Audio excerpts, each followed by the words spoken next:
Hello everyone. Are you wondering what yap means? Let's explore.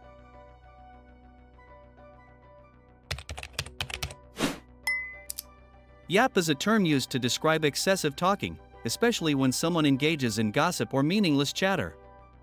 In online spaces, yap often refers to people who talk endlessly without adding value to the conversation.